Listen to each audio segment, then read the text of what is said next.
Okay students, so in this class let us solve another problem on Dijkstra algorithm. So let us find the shortest distance from the vertex A to other vertices using Dijkstra's algorithm. So here the source vertex is A. So in the first iteration, so we have to assign the permanent weight to the source vertex and temporary weights to the other vertices.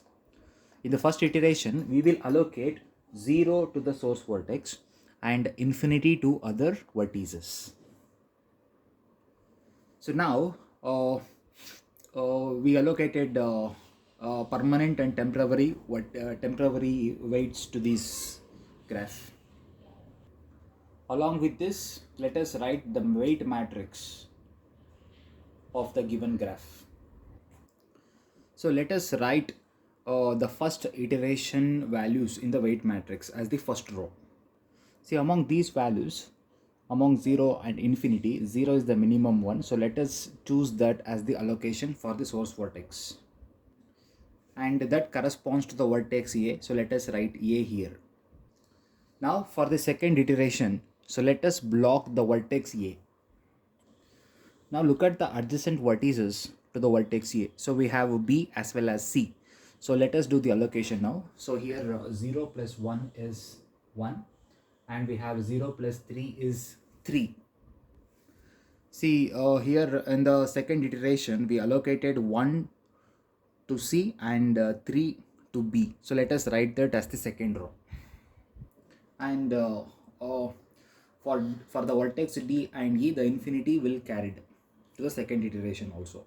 So among 1 and 3, so 1 is the minimum one. So let us choose that, and that corresponds to the vertex C. So let us block the vertex C now.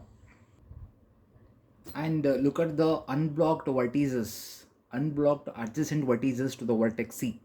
So we have D as well as B. So the vertex A is already blocked here. So let us write the new allocation. So here we have 1 plus 7 equal to 10. But in the vertex B we have 3. So among 3 and 10, 1 plus 7 is 8, sorry.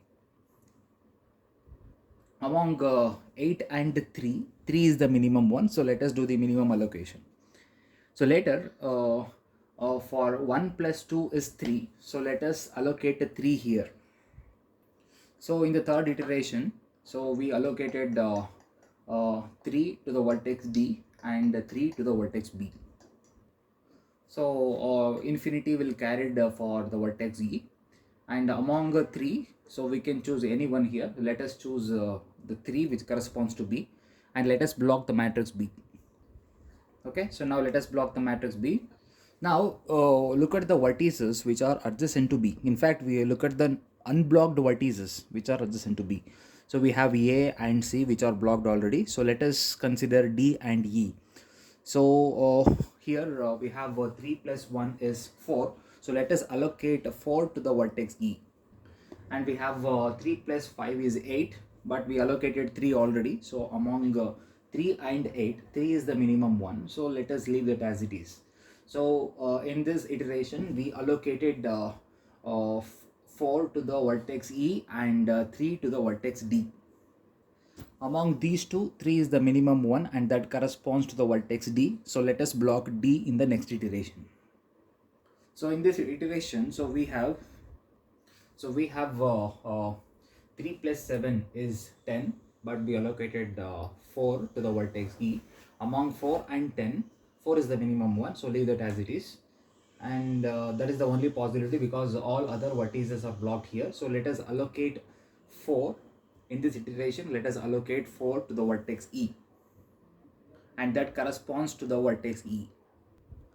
So from this weight matrix, we can say that the minimum weight required to the shortest path from the vertex A to vertex A is 0, and from the vertex A to vertex C the minimum path weightage is 1, and from the vertex A to vertex B the minimum path weightage is 3, and from the vertex A to vertex D the minimum path weightage is 3, and from the vertex A to vertex E the minimum path weightage is 4. So according to this minimum weight, we have to choose the shortest path. Now let us write the shortest path from the source vertex A to B, A to C, A to D, and A to E. So in the weight matrix, we can say that the shortest path weightage from A to B is 3. So accordingly, we have to choose the shortest path. So from the vertex A to vertex B, so we can go there where the weightage is 3. So that is the shortest path. From the vertex A to C, from the weight matrix, we can say that the minimum path required is 1. So we can say that from A to C, we can move from here to here. That is the shortest path. From the weight matrix, we can say that from A to D, the shortest path is 3. The shortest path weightage is 3. So here we can say that from A to D, right? So this is the shortest path. So 1 plus 2 is 3. That is the shortest path. And again in the figure, we can observe that the shortest path weightage from A to E is 4. So from the figure, we can choose the shortest path here from A to E. So A, B, and E. So that is the shortest path.